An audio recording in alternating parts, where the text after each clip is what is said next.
బెంగాల్‌లో రక్తపాతం ప్రచారం తగ్గించడం ద్వారా సక్సెస్ అవుతుంది బీజేపీ.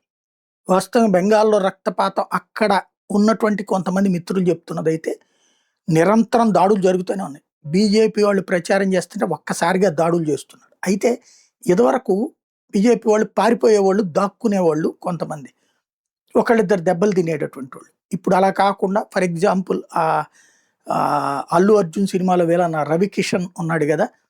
అలా అతని ర్యాలీలో నిన్న దాడికి పాల్పడ్డారు. అయితే అతను పారిపోకుండా స్ట్రాంగ్‌గా ఉండి, మీ గూండాల పనులని మేము అడ్డుకోగలుగుతాము. మీ పని మీరు జేసుకోండి. మా పని మేము జేసుకుంటాం లాంటి స్ట్రాంగ్ కామెంట్ ఇచ్చి నిలబడ్డాడు. దాంతో పారిపోవాలనుకున్న బీజేపీ కార్యకర్తలు నిలబడ్డారు అట్లాగే.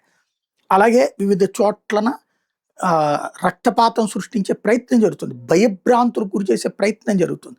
ఒకప్పుడు కమ్యూనిస్టులు కాంగ్రెస్ వాళ్ళని ఎలా భయపెట్టారో, ఆ తర్వాత తృణమూలోళ్ళు కమ్యూనిస్టులను ఎట్టా భయపెట్టారో, ఇప్పుడు కూడా తృణమూలోళ్ళు బీజేపీ వాళ్ళని అట్ట భయపెట్టే ప్రయత్నం చేస్తుంటే మొండిగా నిలబడుతున్నారు. ఎందుకంటే ఈ ప్రచారం హింస, రక్తపాతం ప్రచారం పేపర్లు, టీవీలో తక్కువ వస్తోంది. అలాగ కంట్రోల్ చేసుకొస్తుంది బీజేపీ. ఎందుకంటే ఆ భయంతో వీళ్ళు మనకెందుకొచ్చిన గొడవ, రోడ్డు మీదకెళ్ళడం అని ఆగిపోతారు.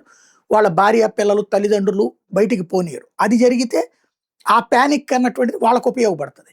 కాబట్టి ఎక్కడికక్కడ ఆ ప్రచారాన్ని కంట్రోల్ చేస్తున్నారు. కానీ హింసాకాండ మాత్రం చాలా పెద్ద ఎత్తునే జరుగుతూ ఉందన్నది మాత్రం వినబడుతున్నమాట.